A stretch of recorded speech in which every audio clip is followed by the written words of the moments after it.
Voltamos a apresentar Jornal da Muni. Pois é, então. Diretamente do Guarujá para o programa, Carlinhos. Do Rio Bonito. Tá aparecendo. É? Tá aparecendo. Do bofete. De bofete. Está aqui conosco o amigo João Cury, deputado federal, ex-prefeito da cidade de Botucatu. Bom dia, João. Prazer tê-lo aqui. É que ele pegou o mandato aí do prefeito de Praia Grande, ele tá eu acho que é isso nessa mesmo. Vibe aí. Quem tá na ativa hoje, né, Cezinha? Não sou eu, né? Eu tô aqui, ó, chinelão. Tá bem apaisando aí hoje mesmo. Mudão, tranquilo, e nós trabalhando aqui, né? Bom dia, Vanderlei. Bom dia. Carlinhos. Bom dia, Cezinha. Um bom dia especial também a todos os ouvintes aqui da Municipalista. Um prazer enorme estar aqui com vocês. Obrigado pelo convite. Sempre um prazer. João, vamos começar falando das emendas, que eu acho que elas são importantes aí. Você parece que já tem aí na sua alça de mira 30 milhões de reais para o futuro Hospital do Câncer em Botucatu. Como é que foi isso? Conta pra gente como é que foi essa interlocução, como é que surgiu isso, como é que foi a sua interlocução com o próprio HC, né, com a diretoria, com a Unesp, enfim, que você possa dar um breve resumo pra gente. O Vanderlei, foi primeiro acho que talvez o maior desafio desse primeiro ano de mandato como deputado, porque isso envolveu, na verdade, conhecimento que eu não tinha de como as coisas funcionam dentro da Câmara dos Deputados e do Congresso Nacional. Eu confesso a você que, para mim, era tudo muito novo e eu estou com uma equipe lá boa em Brasília, de assessores, que me ajudam muito na questão orçamentária. É um pessoal que a gente tem à disposição e que ajudam você a compreender um pouquinho como é que você influencia no orçamento da União. O orçamento da União é um orçamento de 6 trilhões de reais, é uma previsão para o ano que vem. E aí eu tive aqui no HC com o pessoal da Faculdade de Medicina. Você estava lá, né, Carlinhos? Não estava nesse dia, não? Estava com o pessoal da Medicina, o professor Fortaleza e o professor Pedro, o diretor e o vice-diretor. Depois estavam lá também, na mesma reunião, o professor Zeca, o João Henrique, ali do HC, o Emílio, o Paulo Silvares, o Emílio Curcelli. Estava o pessoal da FAMESP, o Pascoal, o Trajano. Então estava ali a alta cúpula ali das instituições que orbitam ali naquele complexo de saúde, que é uma referência. E aí, no meio da conversa, eles tiraram um projeto, né, e falaram: João, olha, a gente tem esse projeto aqui que é da construção de um centro oncológico aqui para Botucatu, aqui dentro do campus da universidade. E eu comecei a fazer perguntas para ele como que estava isso, né? Do ponto de vista técnico, não tenho dúvida que faz todo sentido, até pela competência que eles têm. Aí eu fui perguntar como é que estava do ponto de vista das condições para que ele se transformasse em realidade. Ou seja, olha, você tem um projeto aqui, esse projeto já foi apresentado, tem alguém cuidando e tal. Olha, a gente conversou há 2 anos, a gente vem conversando com algumas pessoas para nos ajudarem. Aliás, esse projeto, até onde eu sei, é um projeto que antecede, que ele foi agora para as mãos ali do pessoal da Unesp, mas esse desejo é antigo, lá do Francisco Marins, né, de um pessoal que lutou também para que a gente tivesse um centro oncológico aqui. A Unesp, até por conta da sua expertise, ela acabou desenhando um projeto robusto, é um projeto para atender 2 milhões de pessoas, né, na nossa região aqui, então não é um projeto pequeno, é um projeto. Eu perguntei para eles, vocês têm ideia de quanto isso vai custar? Eles falaram de 90 a 100 milhões de reais. 90 a 100 milhões de reais, é um grande projeto, né, é um centro de excelência para o tratamento do câncer. Eu falei, como é que vocês estão se movimentando, seja orçamentariamente, financeiramente, politicamente? Falei, olha, a gente fez contatos, mas a gente não conseguiu ainda, né, achar uma veia para a gente trabalhar. Eu falei, olha, posso assumir isso para ajudar? Posso cuidar disso para vocês? Eu posso, porque eu estou lá em Brasília, Vanderlei, na Comissão Mista de Orçamento. A Comissão Mista de Orçamento, como o próprio nome diz, ela é composta por uma parte de senadores e uma parte de deputados, né? Então, dos 81 senadores, são 10 senadores que compõem a CMO, e dos 513 deputados, são 30 deputados que compõem a CMO. Então, nós somos em 40 titulares. Foi uma luta enorme que eu fiz no final do ano, no começo desse ano, para tentar entrar lá e conseguir, né? Foi uma articulação política, o prefeito de São Paulo participou ativamente disso e a gente conseguiu, então, entrar na CMO, porque a gente tinha alguns projetos que a gente sabia que dentro da CMO seriam mais fáceis de serem viabilizados. Como, por exemplo, uma emenda que eu fiz, saiu até na Folha de São Paulo, não sei se vocês viram, que permite agora utilização de recursos do Programa Nacional de Mobilidade Urbana para subsidiar a tarifa de transporte coletivo, coisa que não existe. Não existe nenhum subsídio federal para transporte público coletivo. Então a gente abriu uma fronteira enorme, foi uma emenda da minha autoria que a gente fez construindo junto com o prefeito Ricardo Nunes, de São Paulo. Só para você ter uma ideia, mudando só rapidinho de assunto, o município de São Paulo investe 7 bilhões de reais por ano em subsídio tarifário. A cidade de Botucatu, 12 milhões de reais por ano em subsídio tarifário. E isso pesa principalmente, aliás, principalmente não, exclusivamente no caixa dos municípios. Não tem subsídio nem estadual nem federal para isso. Então a gente abriu essa possibilidade agora, com o apoio, inclusive, do Eduardo Paes, que é presidente da Frente Nacional de Prefeitos, o prefeito do Rio de Janeiro, fez um documento apoiando a nossa emenda, e a gente conseguiu, faz um mês mais ou menos, depois de muita briga, foi uma briga, porque eles excluíram do texto a minha emenda, o governo, é lógico que o governo não queria trabalhar com essa possibilidade. E o governo disse que vai fazer, está fazendo estudos para o tarifa zero, né? Mas esse embrião que a gente plantou ali não deixa de ser um embrião de um tarifa zero se o governo de fato quiser amanhã discutir esse assunto ou subsidiar algum valor. E aí eu apresentei um destaque na CMO, fiz a defesa e a gente conseguiu aprovar entre os membros ali no plenário da comissão essa emenda. Uma outra emenda que eu fiz era para o centro oncológico. Eu conversei com eles falaram, olha, eu falei, como é que vocês estão pensando em fazer essa obra? Eles falaram, João, essa é uma obra para 3 anos, 4 anos. Eu falei, então a gente pode fracionar o orçamento, porque você não precisa ter os 100 milhões se você vai gastar 20, 30 por ano. Então, todo ano você coloca o recurso conforme o cronograma de desembolso, aquele cronograma que a gente chama tecnicamente de físico-financeiro, é o quanto você imagina fazer de obra e o quanto você imagina gastar naquela fase, no caso, nesse exercício financeiro, ou seja, em 2026, quanto que a gente imagina gastar. Aí comecei a trabalhar. Eu precisava, Vanderlei, transformar essa emenda individual. O primeiro passo era convencer a bancada de deputados federais e de senadores de São Paulo. Então, nós somos 70 deputados federais e 3 senadores. Então, eu precisava convencê-los a acolher a minha emenda e transformar essa emenda numa emenda da bancada. Então, eu apresentei a emenda, atenção especializada de saúde, né? A gente atribui um valor, porque você precisa atribuir um valor, e depois foi para a bancada federal. A bancada federal tem direito a 8 emendas, a propor 8 emendas para o orçamento. 2 delas são impositivas, ou seja, o governo federal é obrigado a pagar. São 415 milhões de reais que cada bancada de cada estado tem para fazer obras estruturantes. Aí, esses 415 milhões, a bancada federal decidiu mandar para o governo do estado. Então, foi todo o valor, os 415 milhões, do que é impositivo, que o governo federal é obrigado a pagar, foi para o governador Tarcísio. Aí sobraram 6. O Tarcísio dividiu em 2 ações. Dividiu metade dos 415 em saúde e metade dos 415 em segurança pública.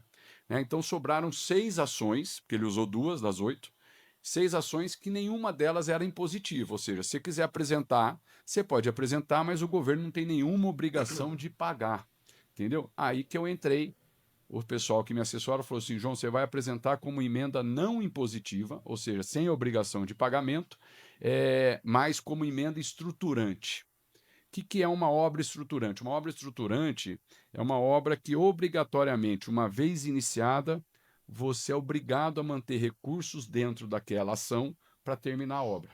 Entendeu? Com início, meio e fim. Com início, meio e fim. E obra estruturante não pode ser obra pequena ou obra que atende apenas uma localidade. Por exemplo, o que é uma obra estruturante? É um viaduto, é uma rodovia, é um aeroporto, é um porto, é um hospital de abrangência estadual ou regional. Então, essas são chamadas obras estruturantes do ponto de vista técnico-orçamentário. E aí eu apresentei, fiz um debate ali com os meus pares e a gente conseguiu aprovar a nossa emenda e ela se transformou então numa emenda de bancada. Imagina, Vanderlei, Carlinhos, um jogo de tabuleiro. Então você sai ali do início, né? Está escrito lá início, aí você vai andar 2 casinhas. A primeira casa era eu apresentar uma emenda da minha autoria andamos 2 casinhas, conseguimos. Depois, mais 2 casinhas era transformar essa emenda numa emenda da bancada. Andamos mais 2 casinhas. Aí, uma vez aceita e admitida pela bancada, ela vai para o CAI, para o Comitê de Admissibilidade de Emendas. É um outro filtro, né? E ali, todas as emendas de bancadas que foram apresentadas por todas as bancadas do Brasil, elas são filtradas, o que passa e o que não passa. Aí que fazia todo sentido eu estar na CMO, porque eu faço parte do CAI, nós somos 10 pessoas que analisam e filtram as emendas que vão seguir e as emendas que vão ficar pelo caminho. Aí nós conseguimos ali aprovar, eu conversei muito com o deputado federal, que é o presidente do CAI, é o Gaguin, lá do Tocantins, que virou um amigo. Apresentei para ele o projeto, falei, Gaguin, eu preciso... Como é que ele chama? Gaguin, deputado Gaguin. Ele é de Tocantins. Ele era o presidente do comitê. Eu preciso aprovar essa emenda, expliquei o que era o projeto, e aí a gente conseguiu aprovar, andamos mais 2 casinhas, quando ela passou de um filtro importante, que é o Comitê de Admissibilidade das Emendas. Aí eu tinha que passar pela Comissão de Saúde, pelo relator setorial. O Orçamento da União tem várias relatorias. É um labirinto isso. É um labirinto, é um negócio impressionante, Carlinhos, e pouca gente conhece. Entendeu? Pouca gente, até dos deputados. Quando eu fui apresentar a emenda para a bancada, um deputado virou para mim e falou assim, João, esquece isso que você está fazendo, não pode. Não pode. Eu falei, olha, deixa eu apresentar, que eu sabia que podia. Entendeu? Eles mesmos não tinham conhecimento. Eu falei assim, deixa eu apresentar, nem que morra a minha proposta, mas deixa eu apresentar.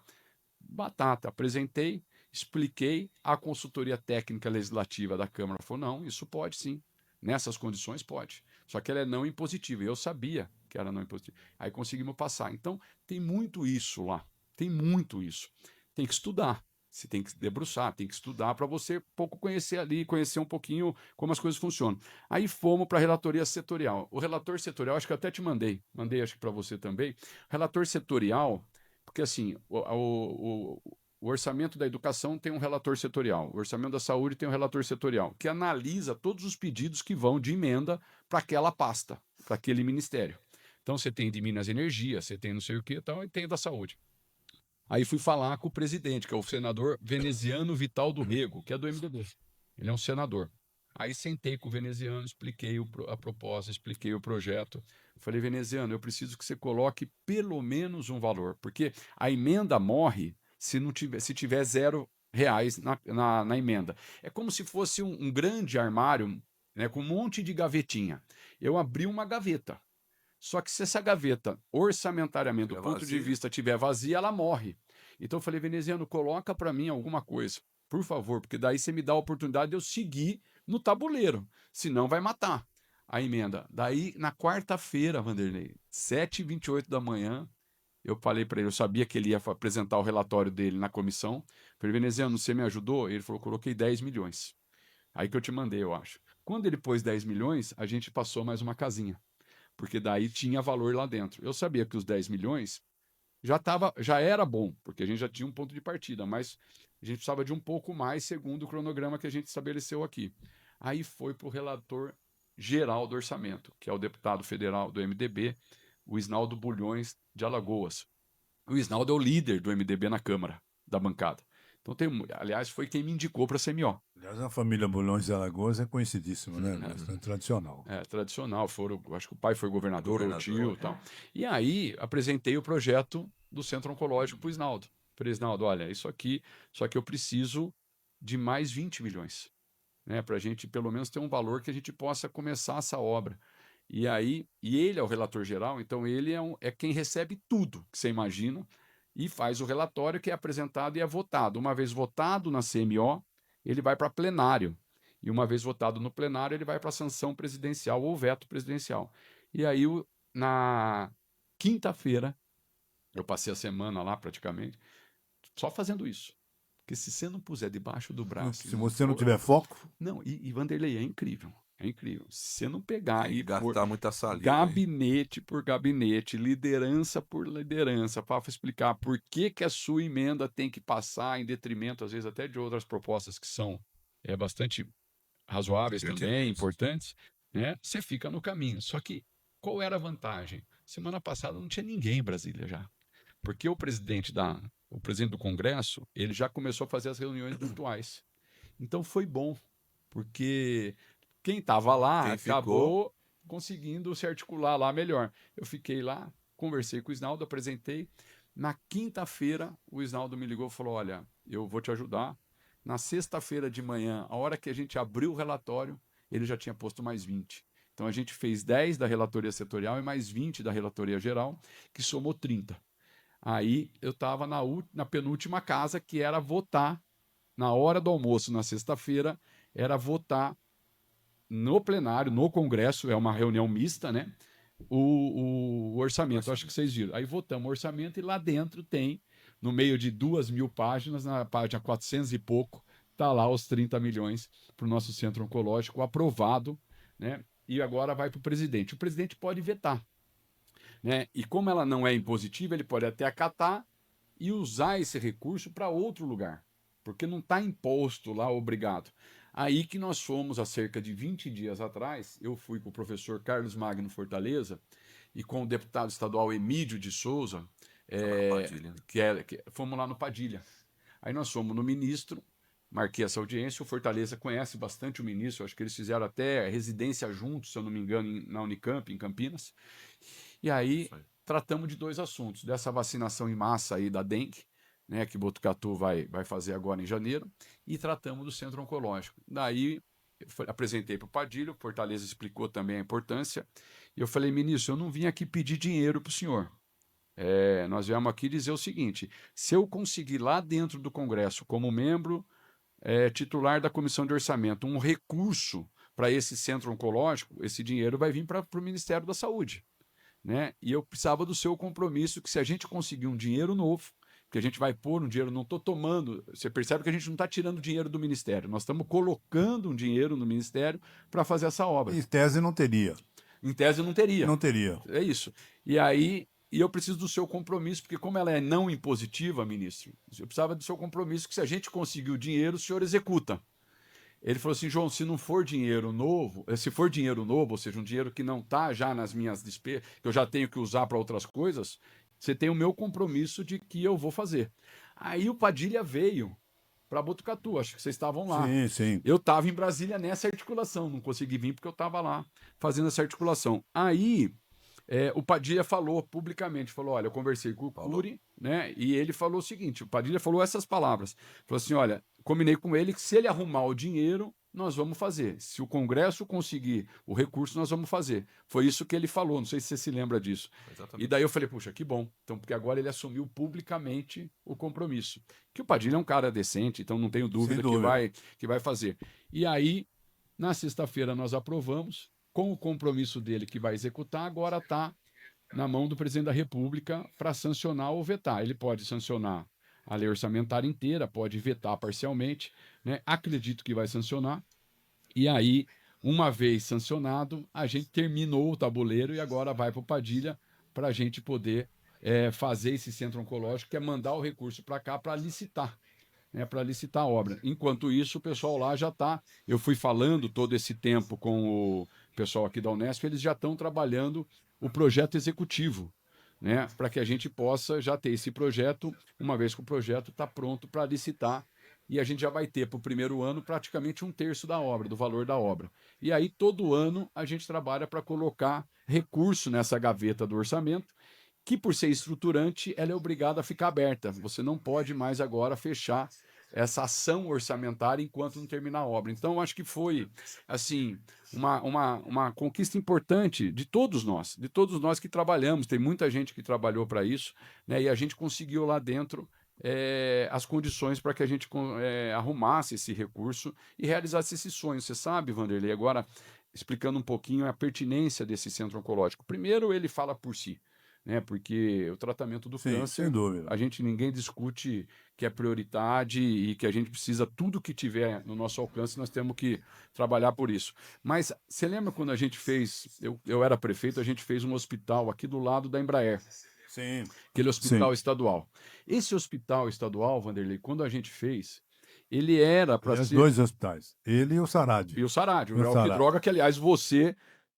Preciso render essas homenagens. Não, eu sei que você não está falando por isso, não, mas você tranquilo. foi o grande articulador, né? Aquele que moveu todo mundo e todos para que a gente pudesse ter aquele hospital. Isso a gente já falei uma vez, eu vou falar sempre, porque a César o que é de César. Você foi a pessoa que ajudou a criar o incômodo e, mais do que isso, a criar as condições para a gente fazer aquele hospital para dependência química. Do lado desse hospital de dependência química, que a gente chama de SARAD, tem lá um hospital estadual de cerca de 80 leitos. Esse hospital a gente construiu quando eu era prefeito, em parceria com o Estado e com a Unesp, com o HC, para ele fazer as cirurgias eletivas. Aquelas cirurgias de média complexidade, até de baixa complexidade, que não precisavam ser feitas lá no HC. Né? Então aquele hospital foi criado para isso, para a gente dar vazão a essa cirurgia de joelho, de hérnia, de vesícula, um monte de... Né? E aí todas essas especialidades que poderiam ser atendidas aqui. Só que a área da oncologia da Unesp cresceu de uma tal forma que ela acabou entrando lá no hospital estadual e ocupou uma parte importante do hospital estadual, que não estava previsto no começo. Né? Não era para estar lá a oncologia no começo, mas a necessidade se impôs, a circunstância se impôs e acabou assumindo lá uma boa parte do hospital estadual a oncologia. Com o novo centro oncológico, a gente tem condição de, nesse centro oncológico, levar toda essa área da oncologia do hospital estadual para Rubião, né, nesse novo hospital de câncer, e a gente poder liberar, então, o hospital estadual, que agora, com o Sorocabana, também com o hospital do bairro, a gente poder ter 2 hospitais para fazer essas cirurgias eletivas, para garantir atendimento. Que desafoga o HC. Que desafoga o HC. Então, acho que foi assim, um desenho estruturante da saúde de Botucatu e da região. Né? Muito bem articulado. Eu volto a dizer o seguinte, que hoje em Botucatu, se a gente reorganizar os equipamentos que a gente tem, a gente vai melhorar a produtividade sem necessariamente gastar mais dinheiro. Percebe? Assim, é uma reorganização de tudo que a gente já tem. E eu acho que isso pode ser uma nova reestruturação que vai trazer muitos benefícios para a população quando essas obras estiverem prontas. Esse centro oncológico vai ser um marco realmente para a saúde da região, para a saúde de Botucatu. A gente tem acompanhando essa entrevista o Dr. André Balbi, que mandou uma mensagem para mim dizendo o seguinte, que a ideia do centro oncológico partiu do falecido professor Sogayar, que levou essa proposta à equipe do HC há alguns anos. Era um sonho dele, ele diz aqui, era um sonho dele que aos poucos vai se tornando realidade pelas mãos do deputado João Cury. Dr. André Balbi acompanhando a nossa entrevista. Eu queria cumprimentar o Dr. André Balbi, porque ele foi um dos grandes articuladores, um dos grandes pensadores. O professor Sogayar, aliás, que saudade do Sogayar, né? Uma figura humana. Eu conheci poucos como ele, né? Uma bondade, de uma generosidade. E o professor Sogayar estava naquele time do Francisco Marins. Estavam juntos. Eu era prefeito, eu me lembro que as reuniões... Você lembra, Carlinhos? As reuniões que a gente fazia com o Dr. Francisco era junto com o Dr. Sogayar, professor Sogayar. Então, o André muito bem lembrou. Né? Obrigado, André. E obrigado também pelo carinho, pela confiança, porque o time todo, o André Balbi, o Zeca, o Emílio, os nossos sempre superintendentes do HC, né? O João Henrique, todo esse time confiou muito em mim. Né, para que a gente pudesse fazer esse trabalho lá em Brasília. Eles praticamente falaram, João, está aqui o projeto, vê o que você consegue fazer lá. E para quem não ouviu, né, que publicamente o ministro Alexandre Padilha assumiu o compromisso. Não, se botarem o dinheiro lá, a gente vai apoiar. Vamos trazer aí a fala do Padilha quando esteve aqui em Botucatu, rapidamente. O Primeiro-Ministro tem um pedido de Botucatu de um centro oncológico. Como o Ministério recebeu essa solicitação? Nós recebemos na semana passada o professor Carlos Magno, estava lá também o deputado federal Cury, estava o deputado estadual Emídio, estava o ex-prefeito de Araraquara Edinho, que também tem muita ligação com a Unesp de Araraquara. Está no final da aprovação do projeto do orçamento da União para o ano que vem. Eles sinalizaram a intenção de colocar isso no debate do Congresso. O Ministério da Saúde é totalmente favorável. Na medida que o Congresso apontar essa perspectiva, seremos favoráveis para a execução, dei ok, no sentido de que isso seja trabalhado dentro do Congresso Nacional. Essa semana eu vou estar em Minas Gerais, na quinta-feira, no interior de Minas Gerais, junto com o presidente Lula, inaugurando de forma simultânea 5 novos centros oncológicos espalhados pelo Brasil. Eu e o presidente Lula estaremos lá no interior de Minas, outros ministros e nossa equipe do Ministério estará em Goiás, no Maranhão, aqui no interior de São Paulo, em Marília, em Espírito Santo, em Linhares, inaugurando de forma simultânea. Semana passada eu estava inaugurando no Amapá. O Ministério da Saúde está fazendo um grande investimento para os centros oncológicos, para a gente ampliar o tratamento ao câncer. Através do programa agora tem especialistas, criar o tratamento de radioterapia, de quimioterapia, de cirurgias, para a gente reduzir o tempo de espera de estar aguardando esse tratamento do SUS. Muito bem encaminhado, Tá aí. né? Tá aí, portanto, então, testando tudo que o deputado federal João Cury disse, para quem não tinha ouvido, o próprio Padilha falando. Se eles aprovarem lá, eu garanto a parte de cá. Que maravilha, legal. que maravilha. Isso é uma conquista, aqui, é uma conquista extraordinária essa, Graças né? a Deus. Maravilha. Né? Aí tem, Carlinhos, uma coisa que é interessante, que o João estava falando, eu estava aqui pensando, o seguinte, que nós estamos falando desse hospital no estadual e o próprio hospital do bairro que também, hoje ele tem esse viés municipal, né? Ele está atendendo as pessoas de Botucatu. Mas a gente tem que encarar que essa questão do hospital como um centro de oncologia é um projeto que não contempla só Botucatu, né? Ele vai contemplar Botucatu e toda a nossa região.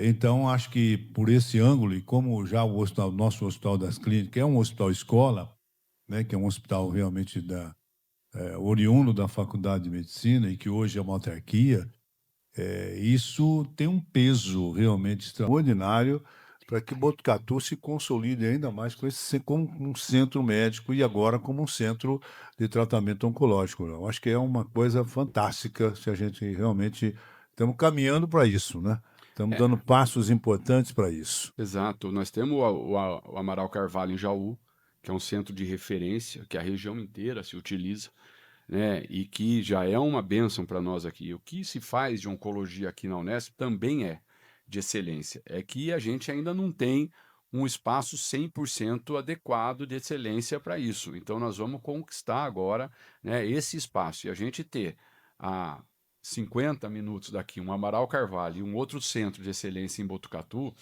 essa região vai se consolidando como uma região de referência para o tratamento do câncer para o Brasil inteiro. Porque você sabe, o Vanderlei, que essas coisas, poucas coisas são tão extraordinárias no Brasil e que é um exemplo para o mundo, Eu tive a oportunidade de morar fora já conheço alguns lugares, assim como o SUS. O SUS é extraordinário. Né, a proposta que se tem no Brasil, eu conheço gente que vai para... Uma vez eu fui para os Estados Unidos, o Vitor, meu filho, teve dor de ouvido. Vanderlei, você não sabe o que foi. Foi um negócio de louco para a gente poder ser atendido, pagamos para fazer sabe? É um negócio assim, o SUS é algo extraordinário, que a gente quando vai para fora, vê como as coisas acontecem, você fala, puxa, nós temos um problema, claro que temos, né? Mas a gente dá valor quando a gente vê. João, desculpa te interromper, mas é por um bom motivo, né? Hoje a nossa audiência está qualificada mesmo, né? Nada como ter um deputado federal aqui nos estúdios, né? Tem alguém que gostaria de agradecer o seu empenho, o seu trabalho, justamente em relação ao centro oncológico que começa a ganhar contornos de realidade. A gente tem na linha o superintendente do Hospital das Clínicas, o Zeca Trindade. Ele nos mandou uma mensagem por texto. Falei, não, deixa o Zeca falar ao vivo no nosso programa, né? Doutor Zeca, bom dia, é um prazer tê-lo aqui aos microfones da Municipalista, tudo bem? Bom dia a todos os ouvintes da Municipalista, tá? Nesse dia tão importante, né? Eu queria...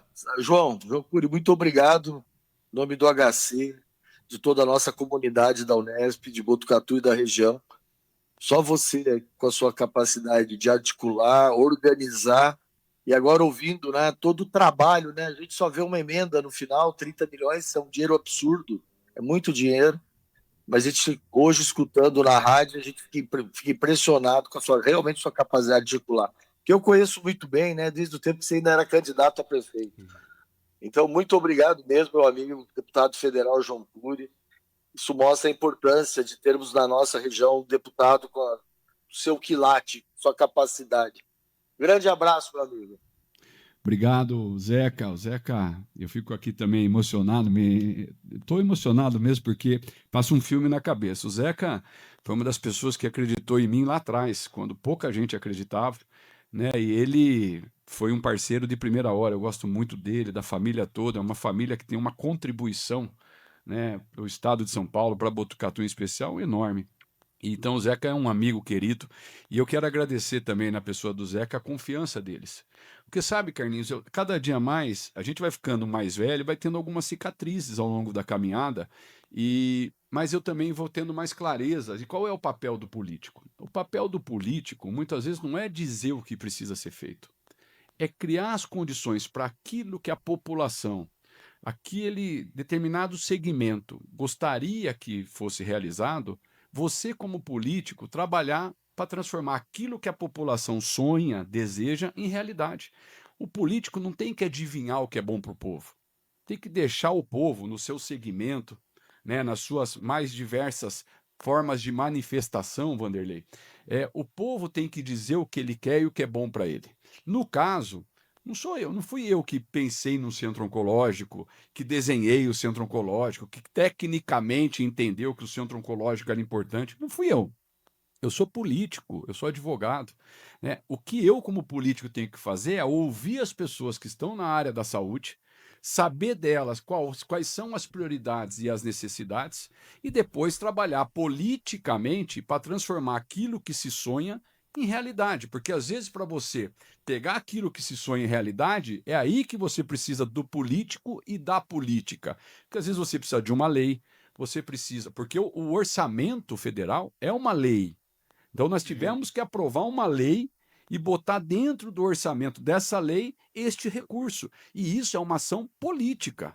Veja, não é uma ação médica, clínica, somente técnica, né? Ela é uma ação política, que de alguém que vai lá, eu fui lá, o pessoal falou, João, isso é uma prioridade para nós. Isso é uma prioridade. Fui lá no meio do ano. Isso é uma prioridade para nós. Então, eu ouvi deles qual era a prioridade, e politicamente, daí vem para mim, para eu poder trabalhar politicamente para transformar isso que se sonha em realidade. Então, eu acho que esse desenho fala um pouco do que a gente imagina que seja o grande desafio, né? E quantas obras não foram feitas, quantas benfeitorias não são feitas nessas condições, não de querer adivinhar o que é bom para o povo. Deixa o povo dizer o que é bom para ele, né? E nós vamos trabalhar depois para transformar aquilo que se deseja, que se sonha, em realidade. Eu sempre digo aqui que o político que coloca o dedo no pulso do povo, ele tem uma grande chance de se dar bem na vida política, porque ele vai fazer aquilo que é necessário para a população. Agora, João... Não sei se o doutor Zeca ainda está nos ouvindo, mas eu sou testemunha de em quantas portas o pessoal da HC bateu, em quantas reuniões deputados passaram aqui pelo próprio hospital, e o projeto era, via de regra, apresentado, o pessoal olhava, falava, não, é uma boa ação, né? Mas ficava nisso. Ficava bacana, nisso, né, doutor? A coisa foi mais ou menos assim, né? É isso mesmo, Carlinhos. A gente realmente sempre tentava implantar, né? O projeto começou lá o projeto Ensina a Gestão do André, né? O André que montou o projeto. E a gente conseguia, as pessoas realmente tinham a mesma atenção. Isso é importante, mas é a capacidade de articular, né? Essa é a diferença, né, entre sonhar e realizar, né? Tá certo, tá certo. Doutor Zeca, mais uma vez a gente cumprimenta o senhor, né? Em nome do senhor, toda a equipe do HC. Foi um ano, mais uma vez, de grandes realizações para o Hospital das Clínicas, né? Um hospital que é o maior equipamento SUS da nossa região. É bom que a gente frise isso, atendendo 2 milhões de habitantes, 68 cidades. É um gigante que merece esse tipo de atenção, né? Que 2026 possa ser um ano de muitas realizações para vocês aí no hospital. Viu, doutor? Obrigado pela participação. Santo Natal ao senhor, a toda a família aí. Carlinhos, muito obrigado aí para você, para o Vanderlei, para o nosso deputado João Cury, nosso deputado federal, que fique por muitos anos lá para poder trabalhar para a nossa região, se Deus quiser. E agradeço a todos e que nós temos um 26 melhor, com maior cuidado e maior atenção à população aqui por parte do HC. Abraço a todos. Muito obrigado, doutor Zeca. Um abração para o senhor e para a família aí. Tudo de bom, viu? Muito obrigado pela audiência e pela atenção. Um abraço. Ô, João, eu queria te perguntar o seguinte: é claro que você deu um passo importantíssimo, porém nós temos uma eleição pela frente e a gente não tem a mínima ideia de quem é que vai ganhar essa eleição. Em isso ocorrendo, né, o João Cury, e se Deus quiser, se reelege, vamos torcer para isso, né? Aliás, nós temos a oportunidade de elegermos 2 deputados aqui em Botucatu, tanto o João como o Pardini. Essa luta vai continuar, porque aí você, embora isso esteja de fato no orçamento, né? É evidente que, como a gente não sabe quem é que vai ganhar a eleição, eu fico com a impressão que o desfecho disso vai ser mais articulação, mais trabalho, mais luta para poder concluir isso e chegar no objetivo final, que é colocar esse dinheiro onde realmente é necessário. Não tenho dúvida, Vanderlei. Assim, nós demos um grande passo, que a gente já conseguiu um valor considerável. Agora, o projeto não está 100% atendido, até porque ele não deve estar 100% atendido nesse momento, porque se você coloca um valor X muito maior do que você imagina gastar, você também compromete o orçamento para outras ações que neste ano também precisam ser realizadas. Então a gente vai precisar todo ano cuidar. Esse é um filho que a cidade, principalmente Zeca, André, todo esse pessoal gerou, né?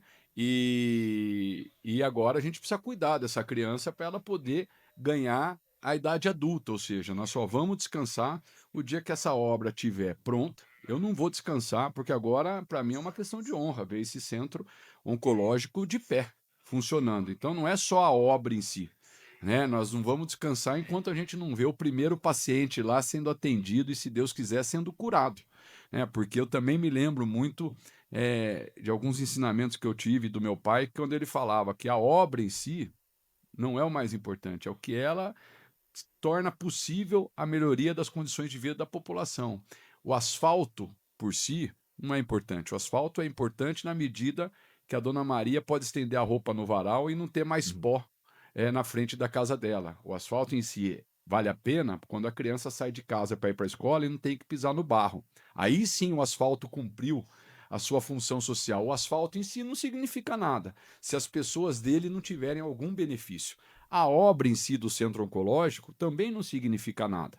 Vai significar o dia que a primeira pessoa que tiver nessa situação frágil, né, de ter um tumor para enfrentar, e lá ser um centro que ela vai ser respeitada, que ela vai ser acolhida e, se Deus quiser, ela vai ser curada. Agora, João, é tão importante quanto aportar recursos para os projetos do Hospital das Clínicas, eu entendo também ser tão importante estruturar hospitais menores da região para poder reter parte dessa demanda em determinados municípios, micro-regiões, para poder realmente desafogar essa demanda maluca que o hospital tem hoje, né?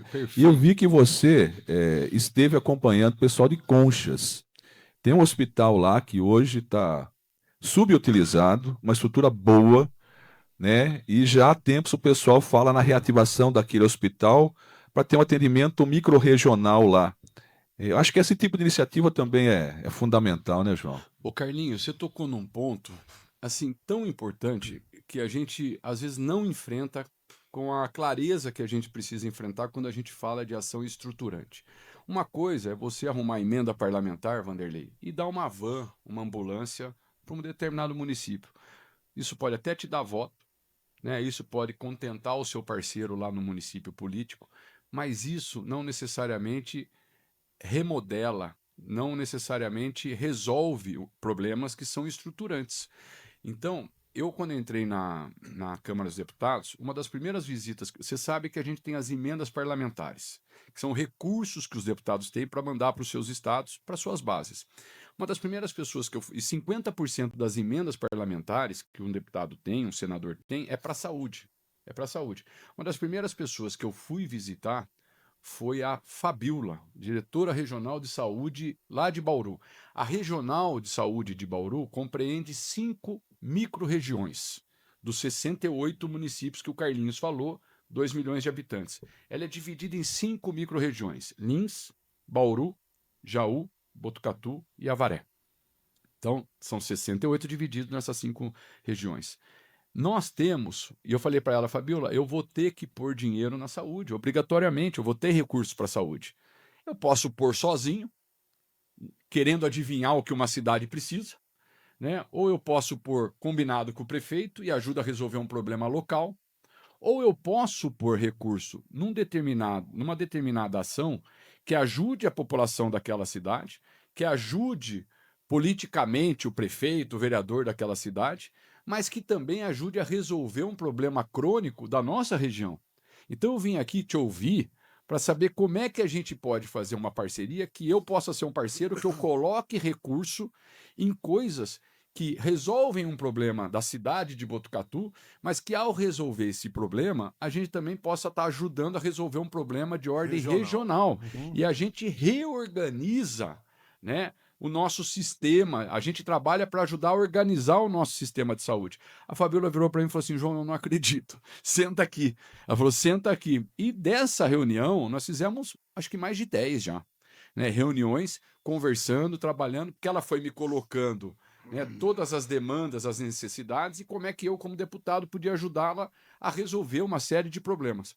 E aí veio à mesa, eu conversando com ela, eu falei, Fabiola, tem uma coisa lá na nossa micro-região, que é o Hospital de Conchas. O Hospital de Conchas é um hospital que há 12 anos a cidade está lutando muito para tentar recuperar a sua capacidade de trabalho, de produção, e tem tido dificuldade. Ela falou, João, nem me fale, pôs a mão na cabeça, nem me fale. A vigilância acabou de interditar uma parte do hospital. Acabou de interditar. Aquilo é uma dor de cabeça para mim, você não tem ideia, tal. Eu falei, conta comigo para ajudar, porque ele é muito importante. E aí, a gente vai estudando, com o apoio da Fabiola, aqui do HC, todo mundo, conversando com o prefeito, com os vereadores, conversei com os prefeitos daquela região da Baixada, né? E a gente viu quanto esse hospital é importante para a nossa região. É um hospital pequeno, chamado HPP, no estado tem os HPPs, hospitais de pequeno porte, né? Ele é um hospital pequeno, mas que se ele estivesse funcionando adequadamente, ele nos ajudaria muito aqui no HC e a referenciar também o AME. A pessoa vai no AME, faz a consulta, faz o exame, precisa fazer uma cirurgia de baixa complexidade, às vezes, uma cirurgia para tirar verruga, para tirar uma coisa simples, uma vasectomia, né? Ela já fica 2 anos na fila, porque a gente não tem lugares, hospitais para dar vazão a essa demanda. O Hospital de Conchas, ele cai que nem uma luva, Vanderlei, para esse tipo de cirurgia. Às vezes é uma cirurgia que você entra no dia e sai no mesmo dia. Catarata, por exemplo. Uma catarata, por exemplo, você né? entra no dia e sai no mesmo dia. Né? Então esse hospital, quando a gente olha, parece pequenininho, mas ele é um ponto estratégico para toda a região e para desafogar o HC.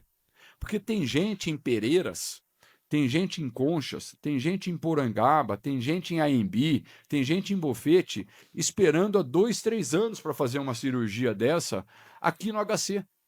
Que não, em tese não deveria ser feita aqui, precisava ser feita em hospitais menores que podem dar vazão a essa demanda. O HC é para casos mais complexos, um transplante, uma oncologia, coração, AVC. Então, assim, nessa demanda, a gente começou a trabalhar também silenciosamente o Hospital de Conchas. Vanderlei, um dado para você, eu sei que você vai fazer aqui a propaganda agora, assim, a região de Avaré tem 250 mil habitantes. A região de Botucatu tem 250 mil habitantes. A região de Avaré tem 10 HPPs, hospitais de pequeno porte. Taquarituba tem hospital, Piraju tem hospital, Avaré tem hospital. A região de Botucatu tem 3. Tem 3. Olha que interessante. Pouca gente sabe disso. Então você tem a micro-região de Avaré, que tem lá 10 hospitais de pequeno porte que fazem essas cirurgias e mandam para Botucatu os casos mais complexos. Você tem na região de Botucatu 3 hospitais de pequeno porte. É por isso que quando a gente olha para essa micro-região, ela é tão dependente da Unesp e do AME, e que não consegue dar vazão. Né? Primeiro porque a Unesp, como a gente falou, ela é para casos mais complexos. E o AME tem uma proposta, mas sem acompanhamento de outros hospitais de pequeno porte, ele também fica com a sua capacidade comprometida. Então, o Hospital de São Manuel, nesse sentido, passa a ser estratégico. O Hospital de Conchas passa a ser estratégico. O Hospital do Bairro passa a ser estratégico. Você percebe que a gente tem que olhar sistemicamente tudo e falar, puxa, onde que estão os gargalos? Onde é que estão os problemas? E aí você enxerga onde está o problema. Né? A gente não tem hospitais menores para dar vazão a essas cirurgias. E aí sobrecarrega a Unesp. Então, quando você pensa assim, o Hospital de Conchas, você fala, poxa, precisamos urgentemente... Ele é importante, né? Ele é importante, porque já temos 3. Temos 3. Se um já está com capacidade ociosa ou comprometida, quer dizer, nós estamos ferrados. Então nós temos que ajudar Conchas. E ajudar Conchas significa ajudar, Vanderlei, Torre de Pedra, Bofete, Porangaba, Pereiras, Aembi, Conchas, você percebe? E a gente dá vazão, e aí o povo de lá, que está esperando 2 anos uma cirurgia aqui, vai fazer lá, muito mais perto de casa, muito mais perto, com muito mais comodidade, vai ser mais rápido, porque uma vez que estiver funcionando, vai ganhar escala, né? Então a gente traçou, junto com o prefeito, eu reuni todos os prefeitos lá em Conchas, dessa baixada aqui. Foi o Cris de Pardinho, foi o Carlinhos, foi o pessoal, o Jairo de Aembi, o Ramiro de Cesário, foi o próprio Paulo de Conchas, foi o Cal de Porangaba. Nós reunimos faz 1 mês. Falamos, gente, estamos juntos. Vamos transformar esse hospital numa causa da região, sem perder foco. Vamos, todo mundo junto, lutar pelo Hospital de Conchas. Eles falaram, vamos, João, vamos. Começamos a trabalhar. Desenhamos o perfil assistencial, o plano para aquele hospital. Ele vai fazer o quê? Então está combinado com a diretoria regional, com os prefeitos, que ele vai fazer ortopedia, baixa complexidade, vai fazer dermatologia, baixa complexidade, vai fazer oftalmologia, baixa complexidade, e vai fazer vascular, baixa e média complexidade. Com isso, já dá uma estruturada, um alívio enorme. E aí levamos ontem o projeto para São Paulo. Custa para reformar o hospital, deixar o hospital certinho para começar a atender, custa 4,5 milhões de reais. Não é muito dinheiro, não, né? Não é muito dinheiro. Eu virei e falei assim, Fabiola, eu ponho 1. Eu vou ter emenda parlamentar, eu ponho 1. O João Cury, deputado federal, põe de emenda parlamentar 1. Falei pro prefeito, faz um gesto, quanto você entra? Ele falou, eu entro com 500 mil. Então tá bom, já temos 1,5 milhão, precisamos de 4,5, vamos buscar 3 no Estado. Porque faz todo sentido o Estado participar dessa... Claro, porque vai ajudar a resolver problemas também da região. Aí fomos lá ontem e falamos com a secretária, com a Priscila, secretária executiva. Ela adorou. Primeiro que ela falou assim, olha, vocês já fizeram aquilo que todo mundo a gente fala para fazer e ninguém faz, que é ir na DRS antes, conversar, dar consistência para o projeto lá na região. Porque eu fui secretário de Estado, Carlinhos sabe, teve com a gente lá. Quando você é secretário de Estado, a primeira coisa que você faz quando você recebe uma demanda é consultar o seu diretor regional. Falou, ó, estou recebendo o prefeito aqui. Faz sentido isso? Faz sentido isso? Você que está na região, porque você é secretário de Estado, né? Então você vê tudo, né? Exato, você ouve o seu diretor regional. Lógico. E aí nós somos o primeiro na diretoria regional. A Fabiola falou, olha, gente, se for isso, é uma bênção. Vocês podem contar comigo, eu ajudo a defender. Estou tranquilo em dizer que isso é estratégico para a região. Aí chegamos lá ontem, ela falou, vocês falaram já na diretoria regional? Nós não falamos, como ela já desenhou o perfil assistencial, já sabemos o que nós vamos fazer, está todo mundo junto, pode ligar para a Fabíola que ela vai te dizer o que ela acha. Passou a mão no telefone e falou, olha, tá super... Pode fechar. Pode fechar, a proposta fica de pé. Então agora estão terminando de acertar os detalhes da obra. A equipe da engenharia da Prefeitura de Conchas com a equipe da engenharia da Secretaria terminou a reunião e já foram para uma sala ontem, né, para fechar ali o entendimento do projeto, né? Nós vamos recuperar o hospital. E aí nós vamos colocar o dinheiro, se Deus quiser, o governo do estado vai entrar com 3 milhões e a gente vai ter um hospital estratégico importante aqui na Baixada da Serra, que vai ajudar muito a nossa região. Muito bem, tá aí. Avisa a Mariana Gasparini que hoje o programa dela começa meio-dia, tá bom? O do Hamilton às 2 da tarde, assim vai. Muito bem. Meus amigos, deixa eu falar aqui, fazer o comercial aqui, o testemunhal do governo do Estado de São Paulo. É um balanço, né? Nesses 3 anos, o governo do Estado de São Paulo mostrou que para transformar o impossível em possível é preciso coragem. Foi com coragem que o Rodoanel virou realidade, depois de 20 anos de espera, que a Cracolândia foi desativada após 30 anos de descaso e fracasso. e que a favela do Moinho também teve solução. Hoje as famílias que moravam lá vivem um lar digno e seguro. O governo do estado trabalha com coragem para tornar o impossível possível, para São Paulo seguir avançando na direção certa. Governo do estado de São Paulo são todos. Muito bem, as ofertas aqui do Supermercado Central, para todo mundo dar um pulinho no Central e poder aproveitar, dar um pulinho lá. Limão Tahiti ou cenoura, R$ 3,55 no Clube Mais, R$ 2,95. Melancia, R$ 3,96. Mangatome ou melão amarelo, R$ 4,97. Clube Mais, R$ 3,97. Estas e muitas outras ofertas no Central Supermercados, onde o seu dinheiro compra mais. Preço baixo assim é no Supermercado Central.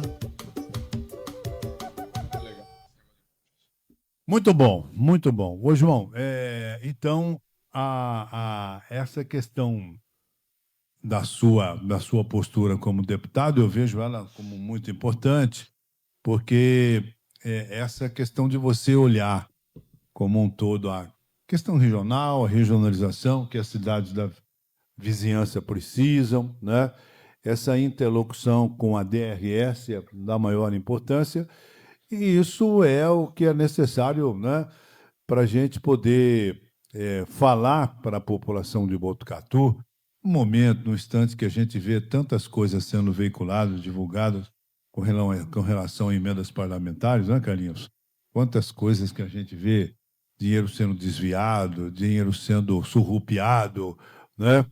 E a gente vê que o João Cury está aí lutando para colocar dinheiro para a gente ter um hospital do câncer, um hospital oncológico em Botucatu, e também trabalhando pela saúde de maneira regional. Então, cumprimentá-lo por isso, né? Porque a gente percebe que as suas ações são ações efetivas e importantes, zelando pela questão da saúde, não só de Botucatu, mas regionalmente também. Acho que outro recurso importante que teve a participação do João foi essa liberação de 71 milhões de reais para a questão de drenagem aqui no município de Botucatu, que é algo realmente importante, estruturante, como o João disse, né? E que já tem os projetos aí definidos, e o prefeito Fábio Leite dizendo que já no começo do ano que vem as obras começam, né? Ele quer licitar a obra já, acho que estão aí na fase de projeto, já assinou o convênio. Isso. Esses 71 milhões de reais é uma conquista, eu acho que histórica para a cidade. Por quê? Porque eu me lembro, acho que o Vanderlei vai se lembrar, o Carlinhos também, eu me lembro quando meu pai era prefeito e ele rasgou aqui o centro da cidade. Foi um caos, não sei se vocês se lembram disso, eu me lembro da Quintino Bocaiúva. Me lembro. Era um negócio assim, terra, mas terra, assim, o centro da cidade tudo sujo, porque são obras grandes, demoradas, né? Mas são obras fundamentais. Imagina, o centro de Botucatu não tinha drenagem, e Botucatu é um W, né? Todo mundo tem a parte mais antiga da cidade é um W, né? Você tem lá em cima, na área do ginásio, é um vértice, depois você desce, você está no Lava Pé, você sobe de novo, está aqui na Avenida Dom Lúcio, desce, está no Tanquinho, e sobe de novo, você está lá na Vital Brasil. Essa é a parte antiga da cidade, né? Essa parte, você tem os dois córregos que cortam o centro da cidade, Tanquinho e Lava Pés. Essas obras, esse recurso vai atender também, né, esses córregos, né, para que a gente possa dar vazão correta a essa água de chuva, principalmente no período das chuvas, que a gente vê o que está acontecendo mundo afora, né? As pessoas perdem tudo praticamente. Então, é um caos. A gente cria uma cidade mais resiliente, uma cidade mais preparada para esses eventos climáticos que cada vez mais são mais frequentes. Então, eu acho que são investimentos... É só lembrar como que era a Jaguaribe. Você lembra como que era a Jaguaribe? A gente fez as galerias da Jaguaribe, né? Era assim, uma coisa incrível, assim, as águas entravam, descia lá do Inca, ia descendo e entrando na casa das pessoas. Hoje está praticamente resolvido. Eu vi na Jaguaribe a água levando uma caçamba. Que coisa de louco. Olha isso. Olha a força da água, né? Então você imagina quando entra numa casa. Então resolvemos, quando eu estava na prefeitura, resolvemos o problema da Jaguaribe. Tenente João Francisco tá com esse recurso, vai atender a Tenente João Francisco, que é outro Outro ponto crônico é um gargalo ali, a região da rodoviária, ou seja, nós temos ainda pontos críticos, chamados pontos críticos, que precisam de investimento, e esses investimentos são pesados. Não é uma obra de 500 mil, uma obra de 1 milhão, são obras caras que precisam ser feitas, e é difícil conseguir recursos para isso. É difícil, não é fácil. Então, você tem uma ideia dos 12 municípios do estado de São Paulo que foram contemplados agora com essas obras de drenagem, Botucatu foi o que recebeu o maior volume de recursos, 71 milhões. Ninguém recebeu mais que Botucatu. Eu tratei pessoalmente com o ministro Jader Filho desse assunto, porque o Ministério das Cidades, o ministro lá é do MDB, você entendeu? É do nosso partido. Então, eu expliquei para ele, ponto por ponto, do que se queria fazer, e o projeto que a prefeitura tinha era um projeto consistente. Quando a gente apresentou, ele viu que não era, depois nós vamos ver o que a gente vai fazer. Porque isso também é importante dizer. Às vezes a pessoa tem a relação política, tem o canal, mas não sabe exatamente o que quer. E na gestão pública e na política eu aprendi uma coisa, Vanderlei: ninguém atende quem não sabe pedir. É verdade. Ninguém atende quem não sabe pedir. Você chega lá no ministro, você fala: ministro, eu preciso de dinheiro para isso, mas o que você quer fazer? Então, eu não sei, eu estou vendo, minha equipe está fazendo o projeto. Perdeu a oportunidade, perdeu a oportunidade. Ele vai falar: então volta lá, quando você terminar as coisas, você vem aqui falar comigo. Acabou. E você não sabe quando você tem outra oportunidade. Então, tudo que a gente sempre fez na prefeitura, vocês lembram disso? E foi feito o que foi feito, né? Porque sempre tinha projeto, tinha esse foco, né? Essa assertividade de bater na porta do ministro. Me lembro das creches. Eu acho que eu já contei essa história aqui. O projeto embaixo do braço. O projeto embaixo do braço. A gente foi fazer... a Dilma lançou, na época, 10 bilhões de reais para fazer o Pró-Infância. Pró-Infância. Era para fazer creche. A gente precisava de creche em Botucatu. Eu fui lá, a gente entendeu como funcionava, pegamos um consultor, deixamos de pé, Vanderlei, 10 projetos. Tecnicamente, 10 projetos estavam perfeitos. Não era depois vamos ver o que faz. Projeto debaixo do braço, daí nós fomos para Brasília. O pessoal lá do Ministério falou: João, olha, tecnicamente o projeto de vocês aqui está perfeito. Agora precisa dar aprovação política. Você tem que ir lá falar com o ministro. O ministro era o Haddad, ministro da Educação. Fui lá falar com o Haddad, me recebeu. Tinha um prefeito antes de mim, que era de uma cidade do Pará, cidade pobre. O prefeito falou para mim, falou assim: João, a gente ficou conversando na antessala antes de ser recebido. Falou: João, na minha cidade tem 52% de analfabeto. Eu falei: você está brincando? Ele falou: 52% de analfabeto. Eu falei: puxa vida, cidade pobre. Aí ele entrou primeiro que eu. Quando ele saiu, despedi, me chamaram para falar com o Haddad. O Haddad me recebeu muito bem, muita cordialidade. Falou: o que eu posso te ajudar? Eu falei: ministro, eu estou com uma demanda de creche enorme lá em Botucatu, eu preciso de 10 creches. E deixei meus projetos aqui, se o senhor consultar a sua equipe aí, 3º escalão, 4º escalão, eles vão falar para o senhor que o projeto está ok. Só preciso que o senhor me autorize, me aprove isso. Ele virou e falou assim: João, olha, eu vi aqui, só que eu estou pegando aqui os dados de Botucatu, e Botucatu não é um dos focos hoje da prioridade do Ministério. A prioridade do Ministério são municípios que nem esse aí que acabou de sair daqui. Ele falou: sabe quantos por cento tem de analfabeto na cidade dele? Eu falei: 52%. Ele falou: como é que você sabe? Eu falei: não, porque ele me contou ali na antessala. E aí ele falou: então, pois é, o Ministério é para atender esse tipo de município. Para atender município pobre, João. Com muita dificuldade. Botucatu tem um dos melhores índices de desenvolvimento humano do Brasil. Você tem indústria, você tem ICMS. Aquele prefeito que saiu daqui não tem nada, João. Eu falei: então você me desculpa, eu não vou poder te atender. Eu falei: mas ministro, se o senhor não pode me dar as 10, me dá 2, me dá 3, me dá 1. Agora, eu também tenho criança fora de creche. Né? Eu era prefeito, isso era 2010. Tinha acabado de entrar na prefeitura. Aí ele falou assim: João, olha, mas isso ele falou com muita educação, não estou criticando, não. Ele falou assim: não vou conseguir te atender. Eu falei: tá bom. A hora que eu saí, eu desci lá no pessoal que tinha me ajudado a fazer os projetos, da 3º escalão do Ministério. Aí o pessoal estava me esperando. E aí, João? E aí, como é que foi? Eu falei: foi um desastre. Eu falei: foi um desastre. Como assim? Eu falei: um banho de água fria. Mas por quê? Porque ele não vai me atender. Falou que não pode me atender. O que ele falou? Ele falou que o Ministério é para atender municípios mais pobres. E eu acho que, de certa forma, é a visão dele. Tem razão. O que eu vou fazer? Eu respeito. Eu falei assim: João, lembro até hoje da moça falando, chamava Ana. Ela falou assim: João, Ana Schneider. Falou assim: João, relaxa. Isso é o que está no coração dele. É o que ele acha que vai fazer, mas não vai acontecer. Não vai acontecer. Eu falei: por que não vai acontecer? Ela falou assim: porque esses municípios não têm terreno. Quando tem terreno, não consegue comprovar a dominialidade. o terreno não está matriculado em nome da prefeitura. Quando tem o terreno, tem a dominalidade, não tem equipe técnica para fazer projeto, você está com os projetos prontos. Eles não têm nem projeto. Ou seja, tinha mais gente analfabeto lá. Né? Vai chegar no final do ano, a presidente vai chamar e falar, olha, quantas creches... Eu te liberei o dinheiro, você tem 10 bilhões. Quantas creches você fez? Exatamente. Aí ele vai passar vergonha, porque não por culpa dele, mas porque os municípios não preencheram os requisitos mínimos para acessar o recurso. Né? Não tem projeto. Carlinhos, você lembra disso? Vanderlei, dia 26 de dezembro, eu recebi uma ligação do Ministério da Educação falando, prefeito, está sentado? Estou sentado. Santa Elisa, Santa Maria e Montemor.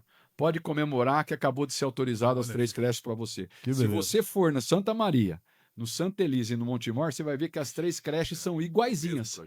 São iguaizinhas, são desse projeto. Estão aí, as 3 creches. Entendeu? Então você vê a importância de você ir e levar, você saber pedir.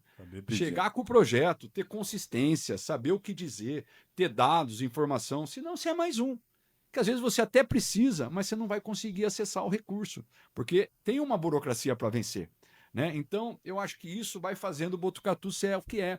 Os 71 milhões, não adiantava só eu ter relação com o ministro, como a gente de fato tem.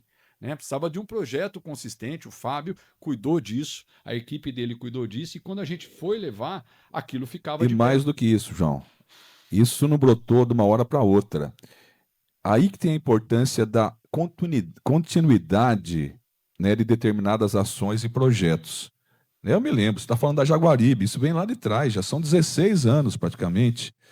Né, você começou, eu lembro do Caco envolvido com isso, né, das questões de macrodrenagem, a questão dos piscinões, os recursos para os piscinões. Depois veio o Pardini, a gestão dele que investiu nessas obras aqui na região do Lava Pés, e agora o Fábio, nessa conquista dos 71 milhões.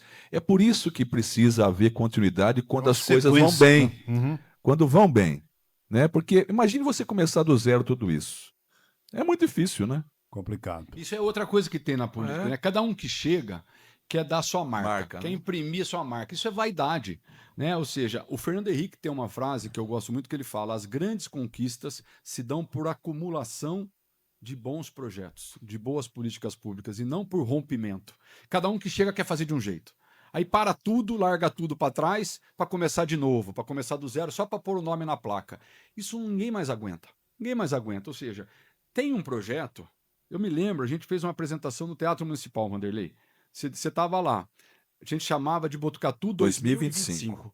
Era 2010, 2011, e a gente projetou a cidade que nós queríamos em 2025. Sistema viário. Sistema viário, macro-drenagem, um monte de coisa. Você lembra? No Teatro Municipal. Lembro. E todo mundo falava, mas João, não está muito longe. Não está muito longe. 2025 nós temos um problema urgente aqui. Está longe. Vamos cuidar do problema urgente, mas vamos projetar a cidade, né, para daqui 15 anos. Chegou. Nós estamos terminando 2025, gente.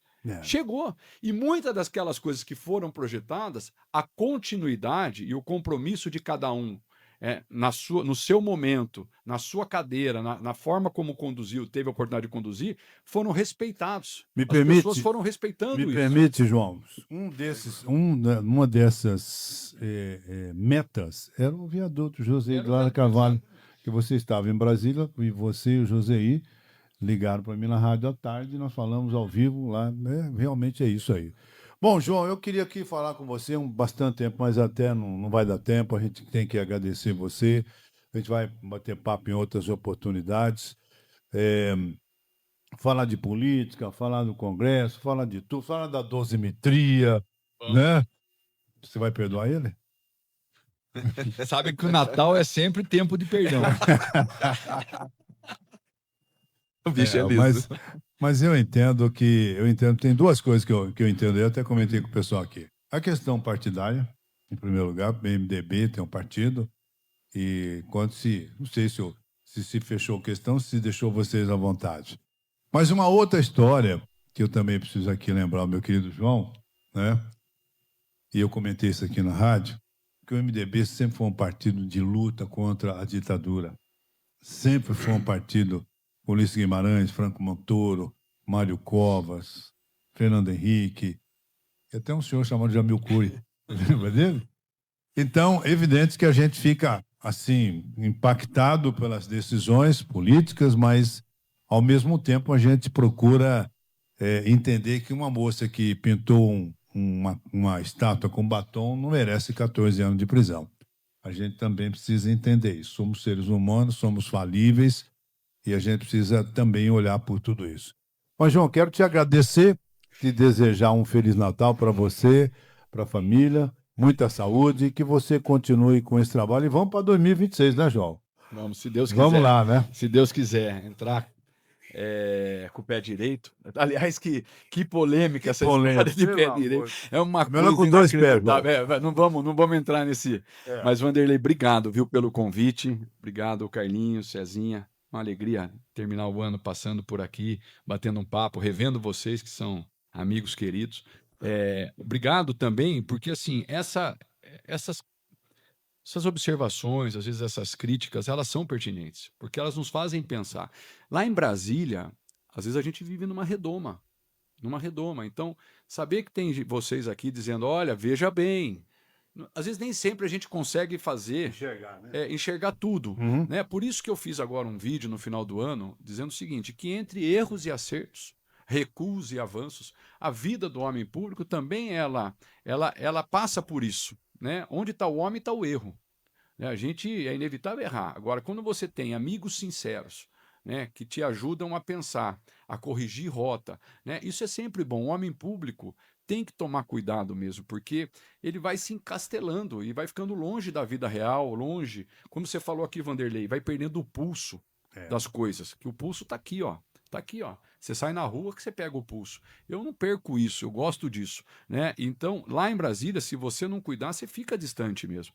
E lá você faz escolhas de sofia, são escolhas difíceis, né? São várias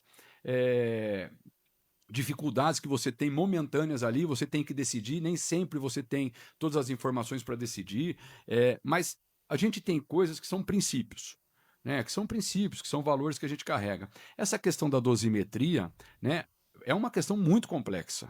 Ninguém deixa de reconhecer isso, né, da complexidade, o que está por trás de tudo isso, né, o que tem de positivo e negativo por trás disso, o que tem de intenção, de boa e de má intenção por trás disso. Então, tudo isso a gente leva em consideração. Levei em consideração pessoas que eu conheço daqui de Botucatu, que estão com restrições de liberdade, restrição patrimonial, né? Levei em consideração, fui ouvir essas pessoas, então, e acabei compondo ali uma forma de pensar, né, para poder enfrentar esse tema com muito discernimento. Pedir a Deus isso, né? E são várias situações que a gente enfrenta, porque às vezes você coloca até a sua trajetória em risco.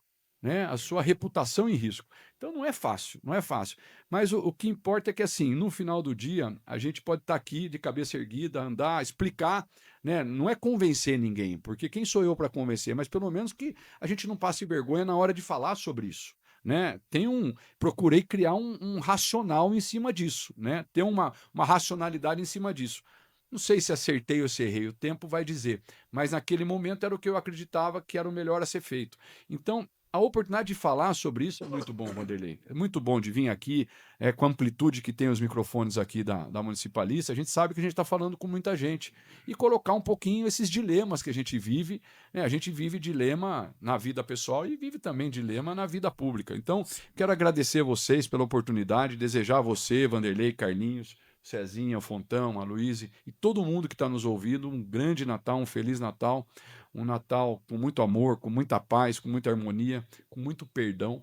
Eu acho que é um momento mesmo, não estou brincando, não, é um momento mesmo da gente fazer uma revisão, né? E saber, olha, puxa vida, ficou uma aresta mal aparada aqui, como é que eu faço para recuperar isso, para reconstruir essa relação, essa amizade, essa relação familiar? O Natal é sempre clima para isso. Então, desejar a vocês todos um Feliz Natal, um Santo Natal, que Deus abençoe muito vocês e um ano novo de muita prosperidade, de muito trabalho e muitos votos de alegria, né, para todos vocês. Que Deus abençoe.